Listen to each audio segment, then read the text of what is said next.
You look high right now. I'm a little high. You look high. Do I look high? Yeah. Oh, I am high. We both look high. We both look high? It all changed? And you're leaning back now. He's got a like ponytail now. Yo. It's just Vlad, but he's got a ponytail. Okay. I know, right? That's bold. Yeah? I like it. Yeah. You know, because my hair was getting long. If you see like some of my interviews, like with Matt Hoffa, like literally my hair is like kind of like in my face. Yeah. And I was just like, yo, man, it's kind of long enough to start pulling back. Right. So I'm like, yo, I'm gonna pull it back. Yeah. Just let it grow out. Looks good. Yeah, thank you. Joe Budden accused you of having a hair transplant. Yeah, I did. I know, because you asked me about it before you got it. I just wanted to see if you were going. It was the same doctor, and I checked with you, so you and I went to the same doctor. Right. Doctor, is it? I can't remember, but you went to the same doctor as my second hair transplant, which was not my third hair transplant, which I got in Turkey, which I would now massively recommend to anybody who's getting a hair transplant. Wouldn't go back to our same doctor? No, because, well, number one, I got it for free in Turkey. Had to pay for the flight, which that and the hotel were free $99. Pretty expensive. But it's so cheap. There was a guy I was sitting next to that I was having a conversation with in the van where they transport you back and forth to the hair transplant spot, and he told me he spent $2,500 to get like 5,000 follicles. Whereas, like, I know personally, I think I got $1,500 for $18,000 in 2019 or whatever. Yeah, I mean, listen, you can look at my old pictures and you can see what I look like, my old photos, what I look like now. And just like 90%. Like, it's so funny that once you get it done, you look at 90% of entertainment and everyone's gotten it done. Yeah. Machine Gun Kelly. Oh, yeah. Tiger, like Safari, like, you know, Timberland, like. But just nobody talks about it. But then, like, honestly, I never would have talked about it. But then one day we're doing the No Jumper show. We're deep into it, a couple hours. And AD just catches me off guard, and he just goes, "Admit you got a hair transplant." And I just like, you just see my face. It's so obvious. I can't lie, you know. And watching you talk about it was what got me to do it. Yeah. Because then I called you because you were like the first person I personally knew that had it done that I actually could just call on the phone and just chop it up with like that. Right. And I'm like, oh, okay, who'd you use? And then you named a doctor, and that was like on I had a short list of people that potentially was going to go with, and that name was on there. I'm like, hey, could I have the money? Yeah, you know what I'm saying? As a guy, there's no other surgery that really makes sense. Like, girls are out here spending hundreds of thousands on surgeries. For us, it's like, what are you going to do? I mean, you could get lipo. Yeah, kind of looks weird from my perspective. I'm not doing lipo. Yeah, I don't want to do that. I'm not getting a BBL, even though I got a flat ass. My ass so flat, yo. Yo, same.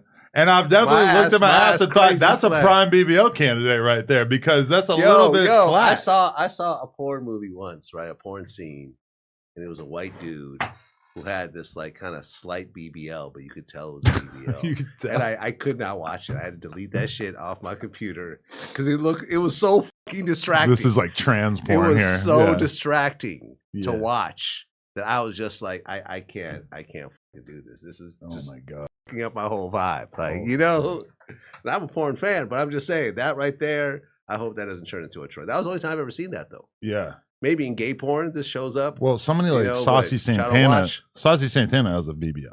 Right.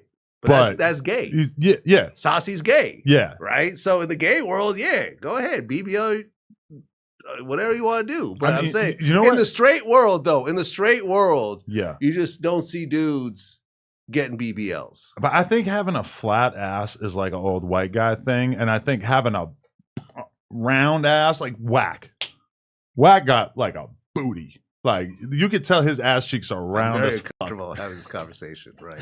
But it's true. Like, he's just got like a round ass. You could tell. And like, we got flat asses. What is that? Yeah, unfortunately, me and Wack talked about it on camera, like that video that girl took of him. Yeah. So unfortunately, when you saying that, that's you can picture it too. Yeah, that's what's popping in my head. Unfortunately. Yeah.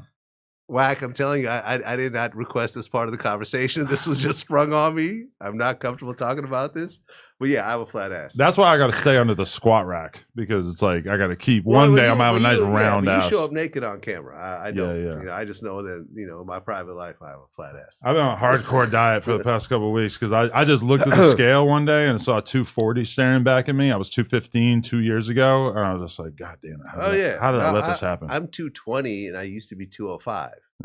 So I'm fucked up right now. Like, I got to get back. What are you planning to fix? What's the leak do you need to plug in regards to you gaining this weight? It's just food. Yeah. It's always just food. But what's your advice? I'm going to go back to counting calories again. Yeah. Yeah, that's what I'm going back to. Once I counted calories, that was, in my life, the biggest weight loss I ever had, including when I tried Ozempic, was from counting calories. Really? Okay. Yeah. Yeah, I tried Ozempic for a few months. I didn't like it. You don't like it? Yeah. Just made you nauseous, man. Like, have you tried it? No. Oh, you haven't tried it? I was thinking, like, a month ago, I thought to myself, I'm either going to get on testosterone or Ozempic, and then I just did neither. And what does testosterone do? Get big, brolic, strong as fuck. Okay. You burn more fat. You just fucking, it does everything. Increase your sex drive, all kinds of crazy shit. Okay. Well, it's a little unsustainable though. If you're going to get on it, it's like you got to stay on it for a long time and then or a handful of months and then wean yourself off of it, or you just kind of stay on like a maintenance dose forever. That's what Dan Bilzerian recommended to me in my interview with him. Oh. Get on testosterone and stay on it forever. Yeah. Yeah, because I heard once you get on it, it messes up your natural ability to generate testosterone. That's what someone told me. And we're going to have another kid, and apparently your sperm. You got another kid on the way? Not officially, but we're like kind of talking about it, working towards it. Yeah. And that's one thing where apparently your sperm is like not that good at making babies when you're on testosterone. So why don't you do in vitro? No comment. No comment? You're doing in vitro. Good for you. They say that this is what I heard, right? That in the future, not in the foreseeable future, but like let's just say 1,000 years from now, most babies will be born through in vitro, just because of how much safer it is. Is it really? To do in vitro? Well, yeah, because with in vitro, and I looked into this, you could actually test for birth defects. Okay. At the embryo level. Meaning that if you got a hermaphrodite that's about to be, turned into a baby, you could say, no, we're good. We'll toss this one out. Wow. Yeah. Or if you're like Down syndromes, that type of shit, you catch that shit early. Because a lot of times when women have miscarriages, I know it's always a sad thing. Oh my God, I lost my baby. But a lot of times miscarriages happen because you have a baby that's about to come out fucked up. Oh, really? Yeah. Like I'm saying, the body's like, this baby got in a pussy. Like we probably should have let this out into the world. But that would be enough. Like, would you abort your kid because they were gay? If you could tell while they were still in there? But a hermaphrodite I would abort. Why? You think it's that fucked up to be rolling around with a dick in a vagina? Yeah, I think having two sexual organs, I think really kind of puts you in a separate place from the rest of society. Yeah. I think it'd be a very hard life. Yeah. It'd be a hard life to have a dick and a